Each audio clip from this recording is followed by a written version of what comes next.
Your daily dose of sports talk is here. Highlights, interviews, and analysis. From the entertainment capital of the world, Sports Wrap with Jason Page starts now. Yes, it does, and welcome to this Monday edition of the show all across the United States and Canada, and wherever you may be watching on over 270 affiliates. We appreciate you being with us. So much to do. I mean, crazy weekend in sports, and a crazy Monday morning in sports, and we're going to get to all of it over the next hour. We will be joined by Brian Twining from Bleacher Nation. He covers NASCAR, does a great job on the betting side of it as well. We'll get his thoughts on what transpired in San Diego on Sunday in NASCAR's first ever race there, a road course race held there on the Naval Base at Coronado. We'll get into that coming up. Patrick McEnroe will be here. We'll talk about the huge news out of tennis. Serena Williams is coming back. She's playing singles at Wimbledon now. Originally, she was just going to play doubles. Now she's announced she's going to play singles. We'll get into that with him, find out what he has to say about that development. Also get his thoughts on the World Cup. And he's a huge Knicks fan, so we'll let him weigh in on the Knicks championship as well. That is coming up a little later on. Wild finish in the WNBA for the 30th anniversary game between the Liberty and the Sparks out in Los Angeles. Played yesterday. There was a crazy baseball game. Keep using crazy. I should come up with a better word. Wild finish in baseball, or wild game in baseball that we'll get to in odds and ends as well. Something that's only happened twice in Major League Baseball history. Happened on Saturday. We'll tell you about that and show you as well. But we start things out as we always do on this Monday edition of the show. It's time for the big story. And the big story is presented by the Daily Wrap, Substack's daily newsletter, or I should say, Sports Wrap with Jason Page's daily newsletter, courtesy of Substack. If you haven't subscribed yet, scan the QR code right there and go and sign up. It's free. You get the top stories of the day delivered to you in our Substack newsletter. It is available Monday through Friday, gets emailed right to you. You have it every afternoon to see what we're talking about on the show. So that is our Daily Wrap, the Sports Wrap with Jason Page newsletter on Substack. Scan the QR code and go and subscribe to that. Wyndham Clark is a winner again. And look, two things can be true at the same time. You can not like Wyndham Clark for what happened at the U.S. Open at Oakmont, where he destroyed a locker and was banned from there. I have no problem with those who feel that way. I felt that way. You could also be honest enough and intellectually honest enough to say he grinded out and earned this U.S. Open win against, the best golfers in the world on Sunday. And he had to hang on to do it. He had a 6-shot lead. It was down to 1. But when all was said and done, Wyndham Clark deserved that win. And it was not easy. Shinnecock Hills was every bit the test that we thought it was going to be. And there were a lot of good names at the top of that leaderboard. He had to play with Scotty Scheffler, which is always a difficult to do, especially on Scheffler's birthday. Him and Tom Kinn both having a birthday. But able to get the win. Hats off to him. There is more to say about this, and I want to save it because we're going to get to it coming up a little later on in the show in segment 4. So we'll save some of that. But I wanted to make sure we gave our kudos to Wyndham Clark right off the bat. It was a cool celebration, a cool moment for him to be able to celebrate with his family when it concluded as well. He earned it on the 18th. Look at this. I mean, he had a 2-putt at Shinnecock Hills, which is not an easy thing to do. And that's how close he was able to get it for the tap-in and the win. So congratulations again to Wyndham Clark on the victory. Big story number 2. The news out of the NBA. There are 2 big stories developing. One, a whole host of guys reporting that Jaylen Brown could be on the move to Milwaukee for Giannis Antetokounmpo. There could be other teams involved. But it looks like we're getting closer to a resolution in the Giannis Antetokounmpo situation. And it also looks like the Celtics are telling you that when it comes down to the Jason Tatum, Jaylen Brown experience, despite the fact that they won a title, they're ready to move on from that. And again, the tea gets spilt on these things a lot of times after guys depart the teams that they're on. I would imagine there'll be a whole bunch of tea spilt when it comes to Giannis and what the last couple of years of that experience have been like for the Bucks. And the same goes for Jaylen Brown in Boston, because there is no question there has been some friction within that organization when it comes to him. And ultimately, I think in both situations, both in Milwaukee and in Boston, there has to be some level of disappointment that they couldn't figure out a way to make it work with their stars. Giannis in Milwaukee and Jaylen Brown with Jason Tatum and everything else that Celtics team has had over this run, and only win one title. I think when the Celtics won their one title, we thought it was going to be the gateway to them winning more than one title with that group in place. And it didn't happen. And much like you can point to Doc Rivers' time in Boston and say, well, they won one title with 3 Hall of Famers, and point to that and say, maybe that was a bit of a disappointment, I think you might be able to say the same thing about Boston when we revisit this years from now. Big story number 2. Big story number 3. I did not see this one coming at all. Dusty May, who's gone, like 63-14 in his time at Michigan, who has, led this team to a national championship this year, beating the great Dan Hurley in UConn and vanquishing the Huskies in that championship game. They were the favorite. They should have won. But when all was said and done, I don't think I thought Dusty May would be the next head coach in college basketball to make the leap to the NBA. I always assumed it would be Dan Hurley. Well, it wasn't. It was Dusty May. And Dusty May is going to coach the Dallas Mavericks and Cooper Flagg. I guess the appeal, the money, was too much for him to pass up, because he walks away from a championship team that is still loaded with talent. What does it mean for both teams? Well, with Michigan, they're bringing in an interim coach, an assistant that's going to be the interim coach for now.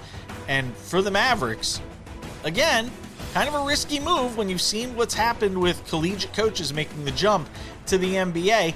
I just hope they give him the time he needs to succeed, because he seems like a good head coach, a great head coach even.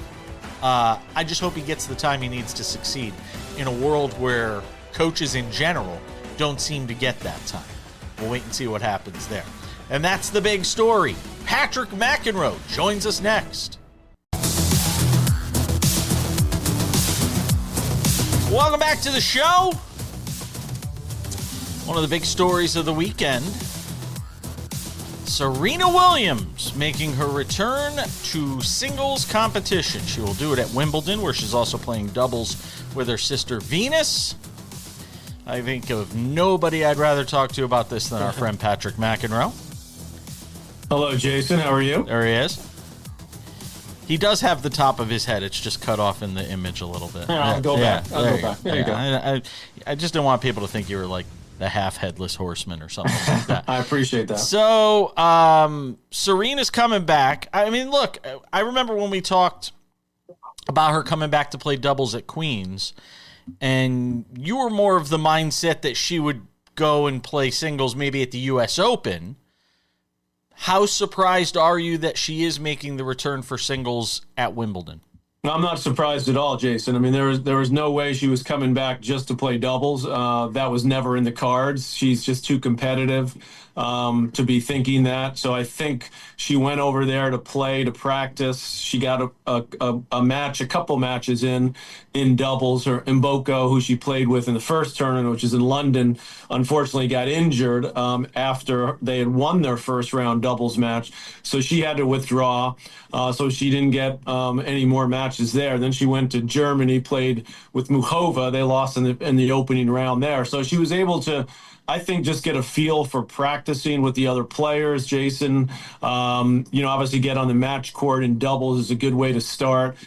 But to me, this was always about preparing to play singles. And whether it was at Wimbledon or, as I said to you a couple weeks ago, down the road at the Open and maybe a tournament or two this summer, I think, to me, the writing was on the wall that she was absolutely going to try to play singles. She wasn't coming back just to, play some doubles and go back out there and kind of play in an environment that's not as stressful. She wants to go, full bore.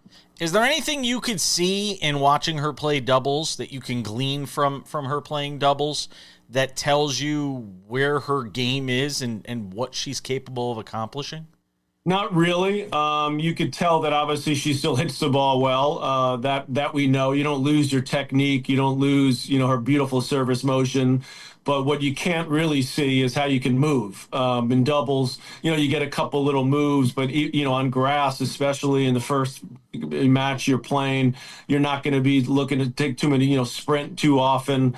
You can sort of just take a couple of steps, not at full speed and still cover your half of the court, which she was able to do. So I think once we see her, the singles court is where we're going to see how well she's moving, how well she can, get in and out of the corners, because that's going to be the biggest difference. And, even though there's no one dominating women's tennis, Sabalenka continues to have some struggles.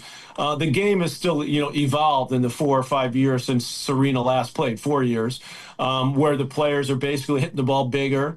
They're moving better. That's just a natural evolution of the game. So that's going to be the trickiest thing for Serena to deal with. Is she going to be able to handle sort of the speed, the tempo of the game? Because it changes basically every 5 years. I'm going to put this gently. When she left in 22, and she's always been a very strong, muscular, largesse sort of woman. She was big when she left in 22. She was really, she was, and could still move. And I mean, freakish athleticism. She slimmed down a lot. We've seen her doing the row commercials and stuff like that. And again, none of this is meant to be in an off-putting or insensitive way. But her size having shrunk, I wonder how much that's going to enable her at 44 to be able to get around the court, especially against these younger players who are going to try to just run her silly. Oh, yeah, there's no doubt. That's exactly what they're going to try to do. So it's a great question to see, because a lot of times as an athlete, this, Jason, particularly in a sport like tennis where you need to be super strong. Your legs need to be strong. Sometimes having a little more in your legs, in your bottom, as a player is actually a good thing, because it enables you to get, move side to side quickly. So that to me is going to be very interesting. The fact that she is lighter, considerably lighter. I don't know exactly her weight difference. But being lighter doesn't necessarily mean you're going to be quicker. If you're younger, I would say that those two probably go hand in hand. But you need the muscles in the legs. That's number one. I'm assuming that she has those because I think she's been training pretty hard. And that's really going to be the interesting part about this whole thing, is to see how she can move around. And as you said, at 44, you may look great. And you may feel great, but whether that translates into how well you move on a professional tennis court is a whole different deal. When you sort of look at her as the wild card here, I think she got the last wild card entry at Wimbledon. With her being a wild card, how much more difficult for people that don't understand does that make her trying to make a run? Because she's going to get paired up against somebody likely in the opening round that's going to be favored over her, or is going to be very difficult for her to beat, given the fact that she is just a wild card. Yeah, the chances now, certainly by round 3 at the latest would be when she would play a seeded player. Now there's 32 seeds, so it's a question of which seeded player that's going to be, which part of the draw is she going to be in. She could also play Sabalenka or Coco Gauff in the first round.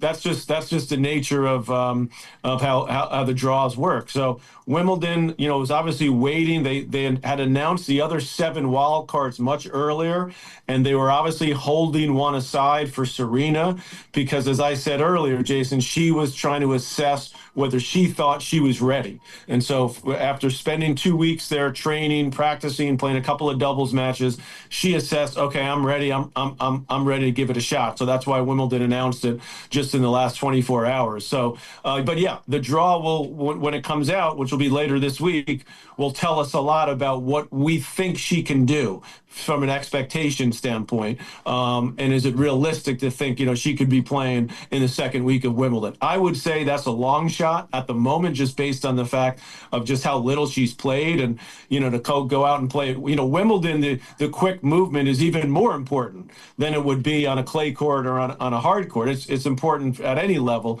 but on a grass court that's a little bit slick, particularly in the first couple days of the tournament, those little steps, that movement, that's something that, for me, it's hard to just turn it on right away. I haven't been away from the game now for 4 years.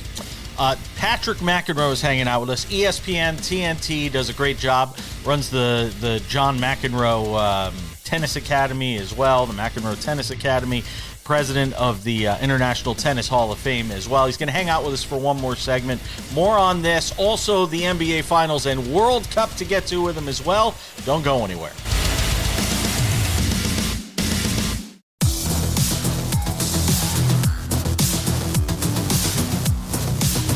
Patrick McEnroe hanging out with us on the show today because of the big news with Serena Williams announcing she'd be back for Wimbledon. She's going to play singles. She's going to play doubles, too, with Venus, which will certainly be interesting to watch the two of them. One last one on this, and then I want to get to the World Cup and the NBA Finals. You don't want to be one of these top seeds and get her early on, because she's going to have the most. I mean, you've got to just be sitting there going, please don't let me get paired up, or she's going to be a fan favorite. You're going to have the fans rooting against you. Like, you've got to be dreading that if you're one of these top seeds. First of all, just from the standpoint of as soon as the draw comes out, that person's going to be getting a lot of attention, right? So there is about 4 or 5 days. I think the draw comes out Thursday, if I'm not mistaken. It's middle of this week coming up. So there's still one more tournament to be played in Europe for some of the tune-up events, and the qualifying will start as well.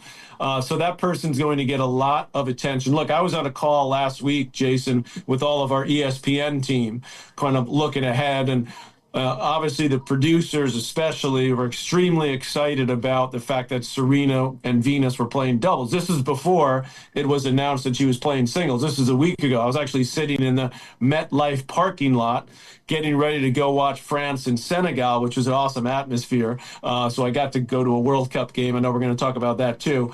So the interest level is huge. ESPN's going to run this. They're going to milk this for all it's worth. And obviously we will be hoping that Serena can win a few matches and, have that be a part of the Wimbledon story, certainly in week 1. Let's talk about the World Cup. You had a chance to go. Was that the first time you've ever been to a World Cup? I would assume it has. First time I'd ever been to a World Cup game. Yeah, what was very cool. What was it like? Give me a sense. It was awesome. I mean, the atmosphere was amazing. Anything you could compare it to?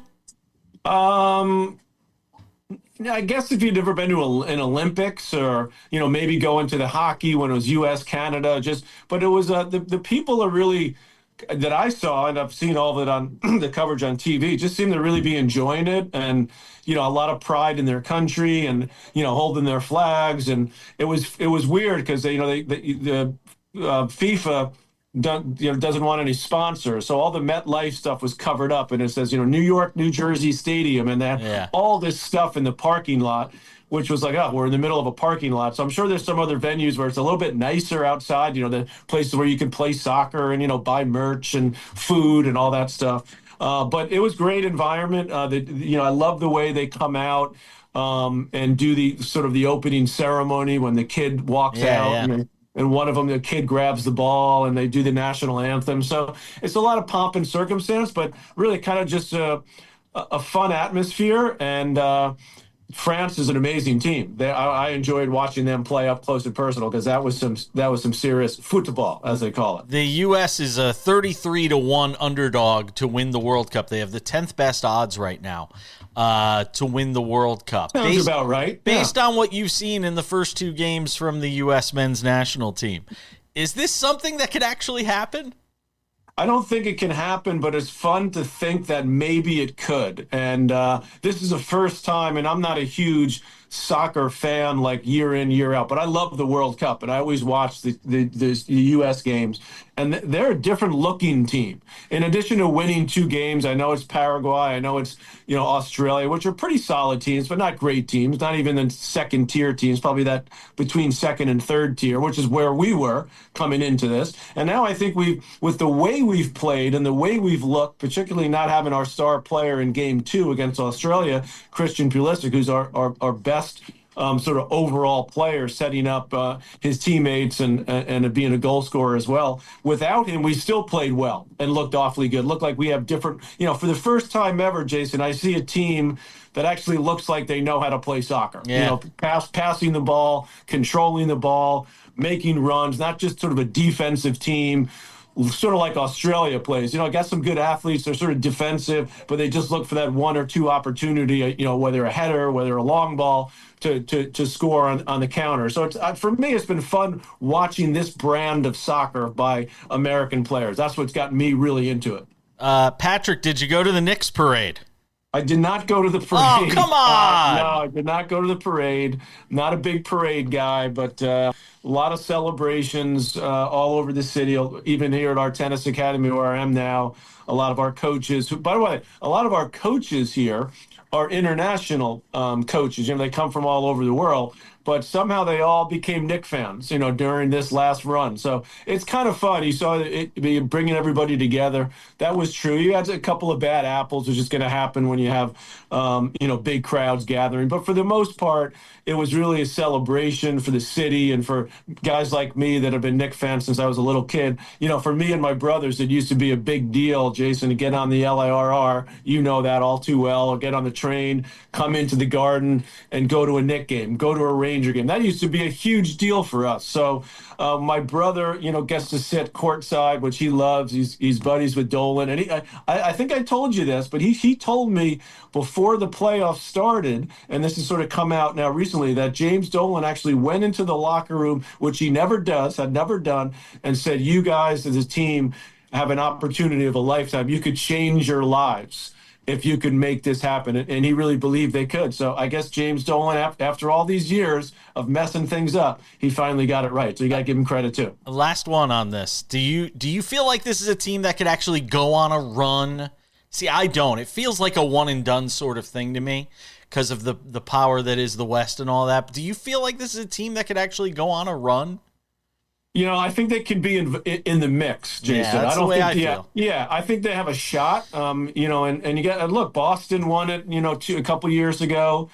Indiana played well in the final. So all this talk, and I was sort of saying the same thing you were just said, that the West is dominant. Whether it's OKC is going to retool a little bit. Obviously, San Antonio. You got Denver, but look what's happened the last 3 years. You have two winners coming out of the East, and you had Indiana playing awfully well in the final. So I wouldn't go that far to say, it's going to be the West, dominating, because the Knicks got a solid core. The big question for them is, will they be able to keep all their key bench guys moving forward? Yeah. Patrick McEnroe does an amazing job over on ESPN. You saw him on TNT with the French Open coverage as well over at Roland Garros.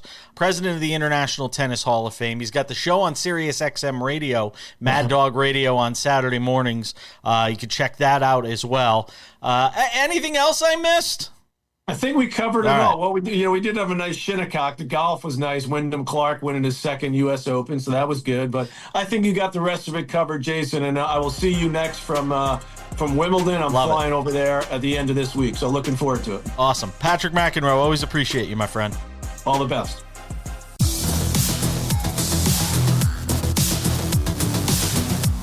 Welcome back. Brian Twining coming up in 10 minutes from Bleacher Nation. He covers NASCAR. He was at the first ever NASCAR race in San Diego on Sunday, held at the Naval Base there in Coronado. Get his thoughts on a surprise winner and what the overall experience was like. Will NASCAR be back there? What are we to glean from what we saw yesterday? We'll get that coming up from him. Odds and ends still to come as well. But let's revisit what we talked about in the big story, and that is the U.S. Open. And congratulations go out to Wyndham Clark. And as I said at the top, two things can be true. You can absolutely loathe Wyndham Clark for the way he behaved at Oakmont at the U.S. Open last year, and totally agree with them banning him from playing there as a result of destroying a locker after he didn't play particularly well there. And there have been, a number of instances over Wyndham Clark's career that you could look at and say, yeah, he may not have carried himself in the best way. And nobody was more critical after he destroyed the locker at Oakmont than we were on this show. And while that can be true, you can also appreciate that he is now one of a select few guys that have won multiple U.S. Opens and done it in a relatively short period of time, within, just 6 years, of his career, winning a couple of different. He won at L.A. Country Club, I believe, and now this one. And appreciate that as well. And appreciate a wire-to-wire win at an event where it does not lend itself. The conditions do not lend itself to being able to go wire-to-wire at a U.S. Open. And he accomplished that. And I give him all the credit in the world for what he accomplished in winning this U.S. Open, besting a great field. A lot of good golfers were chasing him down. Sam Burns got it to within a shot. Tom Kim was breathing down his neck. He's playing with Scottie Scheffler on Scheffler's birthday, and then he's fighting the crowd. And that's the other side of this U.S. Open that's going to get a lot of conversation. There are a lot of people out there right now saying that the tri-state area, that New York City fan base, does not deserve another major. And you know what? They might be right.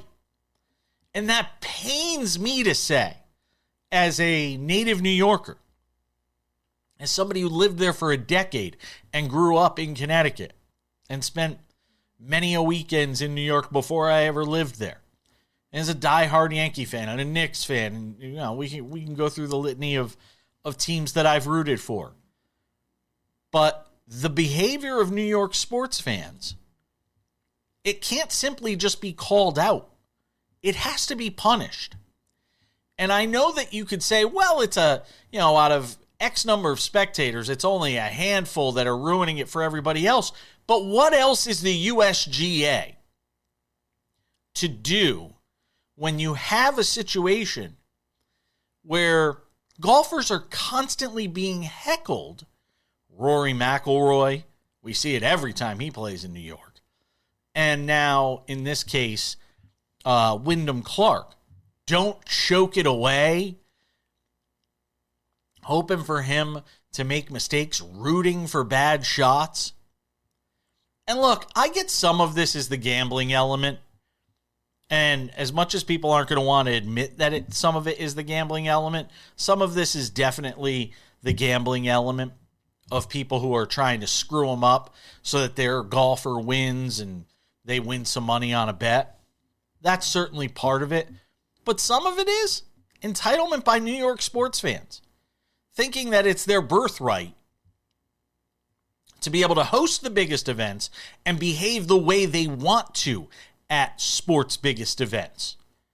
And that there aren't going to be repercussions or consequences simply because they're New York.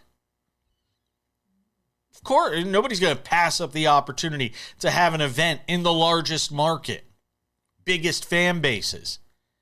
And it's time for the USGA to simply turn around and say, nah, you know what? We're good. There's a lot of great golf courses in America. We don't need this. And I hope that for the sake of the USGA and the golfers that are out there that don't deserve to be maligned like this, No matter what you think of these guys, they're professionals. Let them go out there and do their jobs. You can root, you can cheer for your favorite player, be more tepid with your applause for others. But Wyndham Clark didn't deserve that yesterday. And congratulations to him for winning. The other story that came out of this event, very cool one that I wanted to spend just a minute or so on. Miles Russell, 17 years old. We mentioned that he had qualified for this U.S. Open with Charlie Woods, yes, that Charlie Woods, Tiger's son, on his bag for qualifying. Well, Miles Russell made the cut. By the way, Bryson DeChambeau did not. By the way, Jon Rahm did not. By the way, a whole bunch of live golfers did not. A lot of great golfers did not. You know who did make the cut? 17-year-old Miles Russell. And he was super competitive. And really showed the shot making that tells you he's going to be one of the game's greats at some point in his career. You'd think he's going to realize that potential. But this moment was really the coolest of all. Miles Russell's dad standing outside the ropes, and Miles Russell's caddy walks over and presents Miles Russell's dad with the bib that you're wearing. And the USGA had okayed it before anybody freaks out and says, oh, he should have been fined or penalized or DQ'd. No, they had approved it.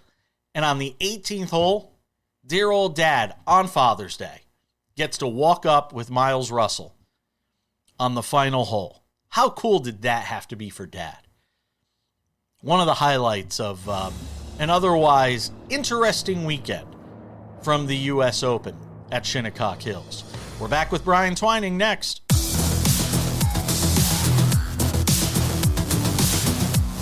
All right, Odds and Ends wraps it up in 10 minutes, and there are some interesting odds and ends to get to from a wild weekend in sports. NASCAR was part of that, and every Friday and Monday we preview and recap the race. And I thought it was a good week to get Brian Twining on with us because he's San Diego-based, SoCal-based, and he had the great privilege of attending NASCAR's inaugural race at the the Navy base down there in Coronado. So, road course race. There was a lot of build-up to this. A lot of conversation around, would fans be into it? Like, what was the atmosphere going to be like? We'll get to Corey Heim winning in a second. But I want to ask you from as somebody who was able to be there and be on the ground for a lot of what took place this weekend, how would you grade the experience? Do you think NASCAR was happy with it? I would say they hit this out of the park. Wow. The atmosphere at the track, I was telling people, was as if an air show and a county fair had a baby and it was injected with steroids. The vibes were high. Everybody was smiling. Ben Kennedy, the NASCAR COO, announced that 67% of all of the attendees, this was the first time they were at a NASCAR event, so it broadened it to a whole new set of potential fans. Overall, it was an incredible success, in my opinion, even through all of the delays that it incurred with the track issues. All right. Well, for people that don't know, explain the track issues.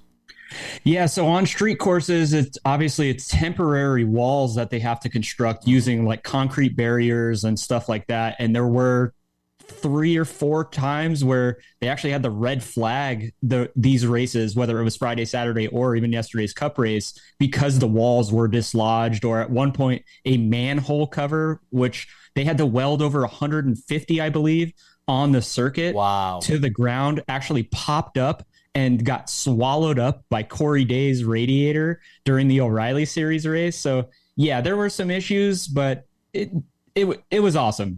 I'll just say that. All right. We're watching highlights of Corey Heim, who gets his first NASCAR win in his 13th Cup Series race. This is a young driver. A lot of people don't know a lot about him. I think he's going to be full-time in 27 for 23-11 next racing, year, if I'm not mistaken. How did Shane Van Gisbergen not win for people who didn't see the race? Because we're always so used to him winning. Talk about what happened to SVG.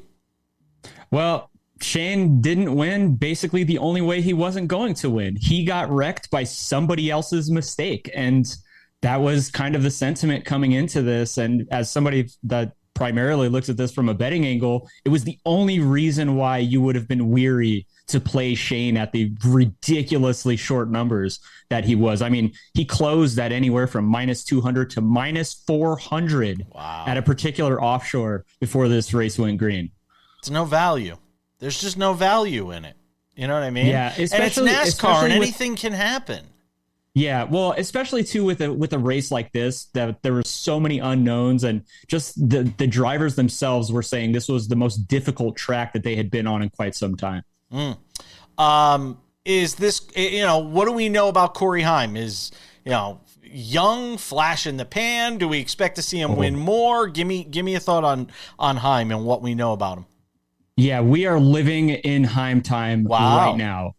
Corey, Truck Series victor, dominant Truck Series champion, where he was winning every single race. Last year at the Chicago Street Race, they had a one-off entry, and he was one of the faster cars there and wound up DNQing because he made a mistake during qualifying. And even like Denny Hamlin said, they expect big things from this kid, not necessarily for it to happen now, but everyone in the Cup Series is already aware, like, he is going to be a threat as soon as he jumps into this car full-time next year. How much does a win like this then potentially unleash him throughout the rest of this season? It sounded as if this team kind of expected him to be able to perform up near the front. Maybe not necessarily winning races, but that sounds like the way that they're approaching the events that he has entered in. Booty Barker, his crew chief for this season, who former crew chief for Bubba Wallace, was talking after the race and just saying, like, they have a very high set of goals for him every single race that they do. And important to note that they get multiple weeks to prepare for events because they only do a select amount of races. So it's almost like they get more preparation than the rest of the field does. Bubba Wallace performed well in this race. Good sign for him? I wouldn't say he performed well. I would say this is maybe the most successful race he's ever had, and that's including his victories. He had one career top 5 finish at a road/street course before this event, and he finished second. And I think that this is really going to be like the jumping off point for him to parlay this into further success for the rest of the year. And 23XI as a whole, had Tyler Reddick not had his tire go down after battling with Corey Heim, they were going to place all 4 entries in the top 8. Wow. In the last minute, who else surprised you this weekend? I think Zane Smith for Front Row Motorsports. He finished inside the top 5, I believe it was here. Not an expected result for that team. I mean, last year Front Row was kind of puddling around, and they qualified 2 cars inside the top 5 for the first time on a non-drafting track. And then you have Zane Smith finishing 4th. Wow. Coming out of this race, who's in the most trouble right now as far as guys you might have expected to see in the playoffs that may not be there when we get to the end of the year? Yeah, I think that has to be Shane Van Gisbergen. I mean, these are the races where he has to maximize his points, and you expect him to win these. And when he doesn't do that, his struggles on ovals still present themselves, and he's behind the 8 ball now. Wow. Brian Twining, Bleacher Nation. He does a terrific job on NASCAR. Always appreciate you, my friend. Glad you enjoyed the race there in San Diego. Be well. Of course. Thank you very much. Anytime.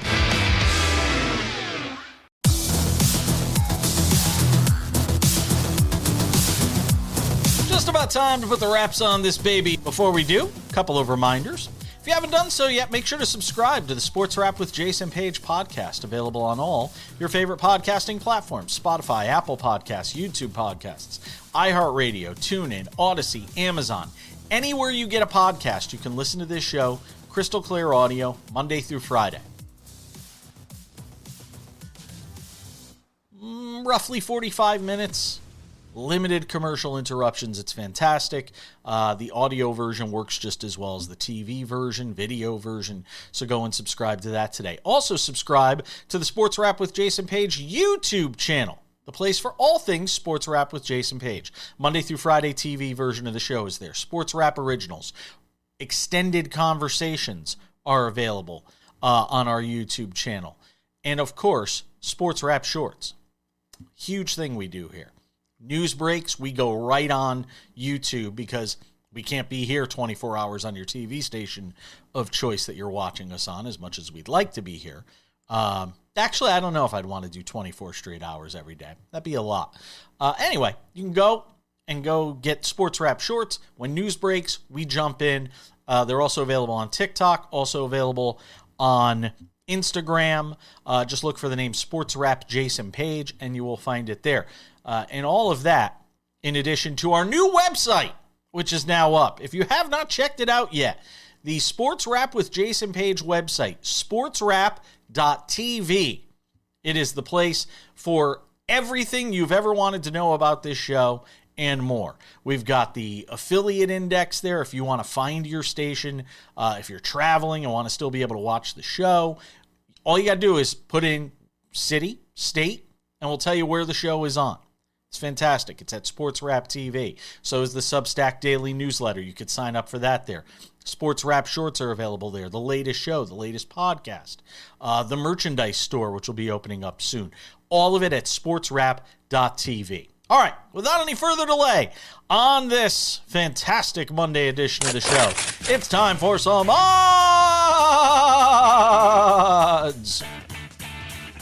and ends. Odds and ends. Major League Baseball had a wild finish. We'll get to that in a moment. But first, big news out of the NHL, where the Ottawa Senators Sunday traded Captain Brady Tkachuk to the Florida Panthers, where he's going to play with his brother Matthew. A lot of people didn't think Brady Tkachuk was going to be traded away. I think he's under contract till 2028. The Senators opting to send him to Florida. He'll play with his brother. Always very cool whenever you have brothers playing on the same team. And it isn't like a Giannis and Thanasis Antetokounmpo playing together where they're on the same team but they don't actually play because Thanasis doesn't play. No, Brady and Matthew will both be playing. So a very cool story out of the NHL. Odds and ends. Major League Baseball, I mentioned it. Something you could watch the game for a zillion years and never see. No, not the Phillies pounding the crap out of the New York Mets this weekend, because a lot of teams have done that. Sorry, Mets fans, it's true. Actually, not sorry, because it is true. You had a cycle and a 3-home run game in the same game for these two teams. And again, that's not something you see very often. The Mets and the Phillies in this game. You had a 3-home run game for Kyle Schwarber. He had another one, I think, on Sunday. He's got around 30 now for the year. And he is on a pace where if he has a few more good seasons, you're going to be talking about a guy that's in the 500 home run club, by the way. I anticipate that being the case. I always talk about Giancarlo Stanton, who I think is going to be a 500 home run guy eventually. Well, I think Kyle Schwarber is going to one day be a 500 home run guy. Who would have thought that all those years ago when he struggled to just catch balls? He couldn't figure out a position for him. What is he? When Kyle Schwarber was in Chicago with the Cubs. At any rate, Bryce Harper hit for the cycle. I think he had it done by the 5th inning. So you had a cycle and a 3-home run game in the same game. I think the first time it happened was in the 30s. And most recently it happened in the late 90s with Shawn Green and Carlos Delgado, I believe, doing it for the Blue Jays. So not something you see very often. Guys hitting for the cycle and hitting 3 home runs. 2 different players, doing that on the same team in a game. Very cool. Congratulations to the Phillies on beating up on the Mets this weekend. Last but not least, in odds and ends, what a finish in the WNBA, maybe the finish of the year. Point game, 8 seconds to go. Here is Wheeler up the floor. Wheeler with 3. Wheeler gives it up. Agumake for the win. You bet! You bet! What a fitting finish to the 30th anniversary game. LA with the walk-off win.